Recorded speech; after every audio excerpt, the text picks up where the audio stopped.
अल्फाज सुनकर कमरे में एक लम्हे के लिए मुकम्मल खामोशी छा गई। मुराद की आंखों में गुस्सा साफ नजर आ रहा था, जबकि समन के चेहरे पर अजीब सी मुस्कुराहट थी। मुराद ने सख्त लहजे में कहा, सारा तुम अपनी हद में रहो। समन यहाँ काम के लिए आई है और इसे यहाँ आने से कोई नहीं रोक सकता।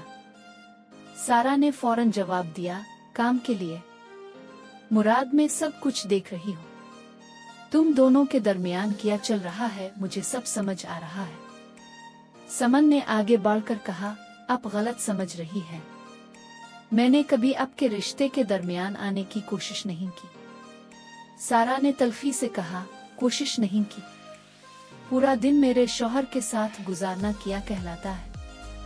मुराद का सब्र जवाब देने लगा। बस करो सारा, हर बात का मतलब निकालना बंद करो। अगर तुम्हें मुझ पर एतमाद नहीं तो ये रिश्ता चल ही नहीं सकता। सारा की आंखों में आंसू आ गए, मगर उसने खुद को संभाला। एतमाद तब होता है जब सामने वाला इस काबिल हो। तुमने खुद मुझे इस मकाम पर पहुंचाया है। उधर घर में निघत आपी सख्त परेशान बैठी थी।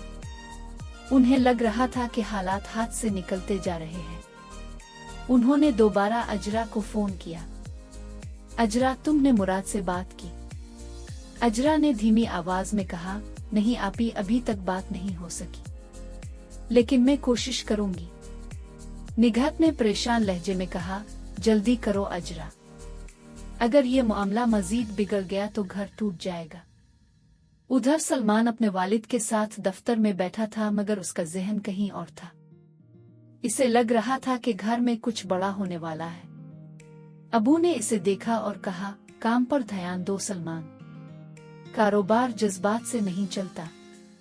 सलमान ने आहिस्ता से कहा, कभी कभी जज्बात को नजरअंदाज करने की कीमत बहुत बड़ी होती है अबू। अबू ने इसकी तरफ गौर से देखा मगर कुछ न कहा। उधर सारा अपने कमरे में अकेली बैठी थी। उसके दिल में गुस्सा भी था और दर्द भी। वो सोच रही थी कि क्या वाकई मुराद इससे दूर हो चुका है। इसी दौरान दरवाजा खुला और मुराद अंदर आया।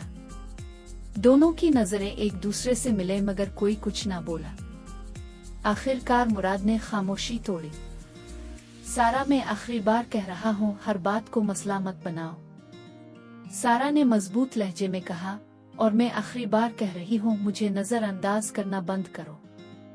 मैं तुम्हारी बीवी हूँ, कोई अजनबी नहीं। मुराद ने सर्द लहजे में कहा, अगर तुम्हें ये रिश्ता इतना ही मुश्किल लगता है तो शायद इसे खत्म कर देना ही बेहतर हो। ये अल्फाज सुनकर सारा के कदम जैसे जमीन में जिम गए। इसने हैरत से मुराद को देखा। क्या मतलब? तुम वाकई तलाक देना चाहते हो? मुराद ने कोई जवाब नहीं दिया और कमरे से बाहर चला गया। सारा की आंखों से आंसू बहने लगे, मगर उसके दिल में एक नया अज़्म भी पैदा हो रहा था। इसे महसूस हो रहा था कि अब आने वाले दिन इसकी जिंदगी का सबसे बड़ा इम्तिहान होने वाले हैं।